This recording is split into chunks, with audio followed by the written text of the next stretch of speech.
temos um parolo e inútil em Belém e um aldrabão em São Bento. Quer um, quer outro, andam a enfiar um grande barreto ao povo português.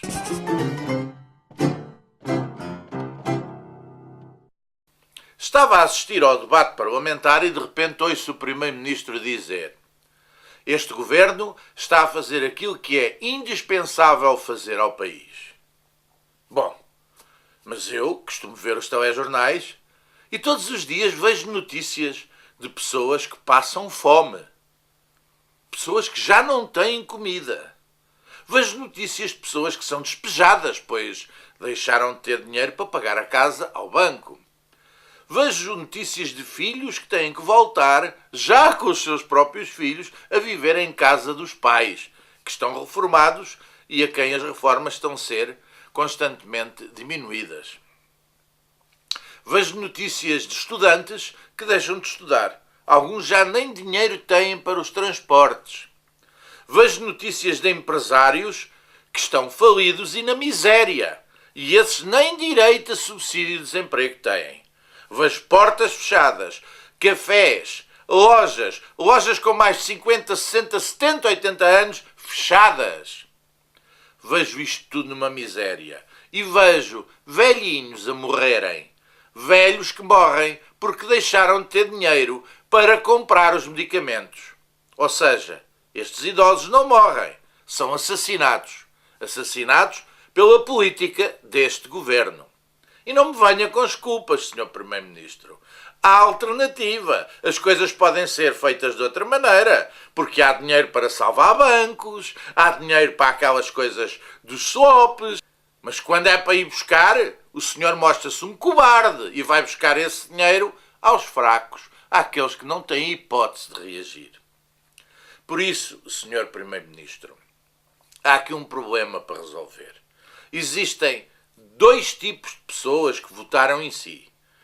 Existem aqueles que acreditaram nas suas promessas eleitorais e votaram em si porque acreditaram em si. Existem outros, como eu, por exemplo, que votaram para se verem livres do Sócrates, que também já estavam fartinhos e com razão.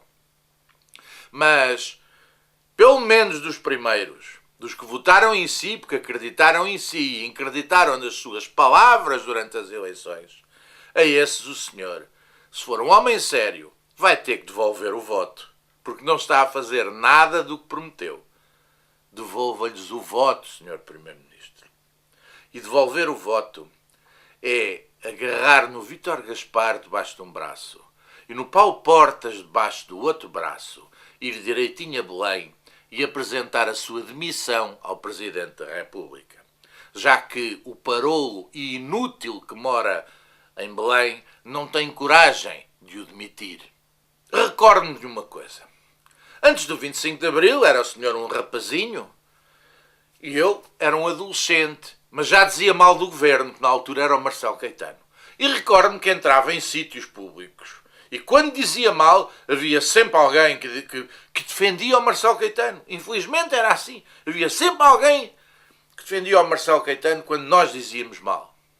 Agora eu entro nos sítios públicos, muitos desses sítios os mesmos, digo mal do governo e não há uma única pessoa que o apareça a defender.